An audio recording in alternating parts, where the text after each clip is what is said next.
Le vendredi 8 mai 2026 restera une séance à double visage.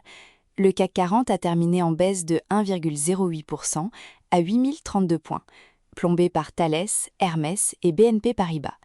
Bouygues et Engie ont suivi la descente. Dans le même temps, une seule valeur de l'indice phare parisien a terminé en tête, Stellantis, à 6,50 €, en hausse de 6,5%. Ce n'est pas le marché américain qui a sauvé la mise. Les créations d'emplois aux États-Unis en avril, 115 postes, soit le double du consensus Bloomberg fixé à 62 000, n'ont pas suffi à retourner l'ambiance parisienne. La raison, une nouvelle frappe croisée entre les États-Unis et l'Iran dans le détroit d'Ormuz a ravivé les craintes géopolitiques en milieu de séance. Le Brent est remonté, les secteurs exposés à l'énergie et au tourisme ont chuté et les investisseurs sont restés sur la défensive malgré les bonnes nouvelles transatlantiques. Dans cet environnement, la montée de Stellantis a quelque chose de difficile à expliquer au premier regard. Le groupe automobile est en recul de plus de 30% sur un an. Les usines européennes du groupe tournent en moyenne à 50% de leur capacité. Le secteur automobile mondial est sous pression des droits de douane américains et de la concurrence chinoise. Pourtant, vendredi, Stellantis grimpait pendant que tout le reste reculait. La question qui s'imposait sur les desks parisiens en fin de séance, qu'est-ce que le marché a vu dans l'annonce du matin? Ce que Stellantis a annoncé vendredi matin n'a pas d'équivalent dans l'histoire industrielle européenne. Le groupe a révélé son intention de produire des véhicules du constructeur chinois Leapmotor dans 2 de ses usines espagnoles et d'ouvrir le capital de son site madrilène à Leapmotor lui-même. Jamais, depuis la création du marché unique, un groupe automobile chinois n'avait pris une participation au capital d'une usine automobile en Europe occidentale. La mécanique derrière cette décision est précise.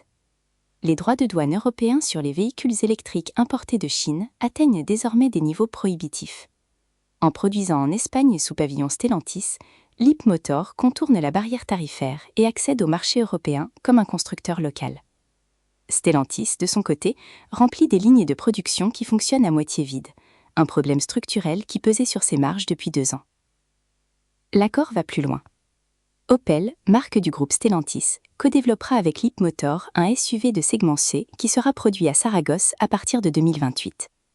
C'est la première fois qu'une marque européenne historique développe conjointement un produit avec un constructeur chinois directement sur le sol européen, en partageant les outils industriels. Ce que le marché a intégré vendredi, c'est une logique de survie qui devient en quelques heures une logique de croissance. Les usines à 50% de capacité ne sont plus seulement un fardeau financier, elles deviennent une ressource que d'autres veulent louer. Et c'est là que la tension réapparaît. Leapmotor entre dans le capital. Ce n'est plus un simple accord de fabrication. La question qui reste ouverte, jusqu'où va cette ouverture? Pour trouver un parallèle, il faut remonter à 1999, quand Renault a pris 38,8% du capital de Nissan pour sauver le constructeur japonais au bord de la faillite.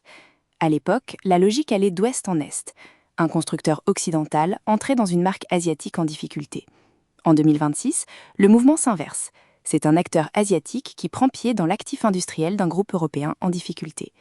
L'inversion du sens de la relation n'est pas anecdotique. Elle dit quelque chose sur les équilibres de compétitivité du secteur automobile mondial. Le scénario favorable, celui que le marché a valorisé vendredi, est le suivant. Leapmotor apporte ses volumes, ses batteries et son avance sur le véhicule électrique abordable. Stellantis apporte son réseau de distribution européen et ses capacités industrielles sous-utilisées. Le résultat, un groupe qui retrouve un taux d'utilisation viable sans investissement capex lourd et une montée en gamme sur l'électrique sans porter seul le coût de développement.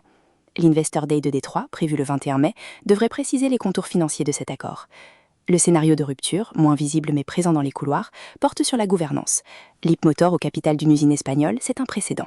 Si l'accord se consolide, si d'autres actifs industriels de Stellantis ouvrent leur capital à des partenaires chinois, la question de la dépendance stratégique se posera, d'abord à Bruxelles, ensuite aux actionnaires minoritaires du groupe. En 2026, la Commission européenne surveille déjà les chaînes d'approvisionnement dans le secteur des batteries. Une participation capitalistique directe dans une usine d'assemblage représente un palier différent. Le point de vérification à surveiller dès la semaine prochaine est simple. Stellantis tiendra-t-il les 6,50 € jusqu'à l'Investor Day du 21 mai? Si les détails financiers à Détroit confirment une remontée du taux d'utilisation des usines au-dessus de 65% d'ici 2027, la valorisation actuelle a de la marge. Si l'accord révèle une dilution capitalistique plus forte que prévu sur les sites espagnols, la hausse de vendredi pourrait n'être qu'un soulagement de court terme. Ce qui aurait prouvé que le marché avait tort vendredi, c'est que Leapmotor ait obtenu plus qu'un ticket d'entrée industrielle et que Stellantis ait vendu quelque chose qu'il ne récupérera pas facilement. Chaque jour après la clôture, nous publions un récapitulatif du marché et une analyse des enjeux clés. Abonnez-vous à la chaîne.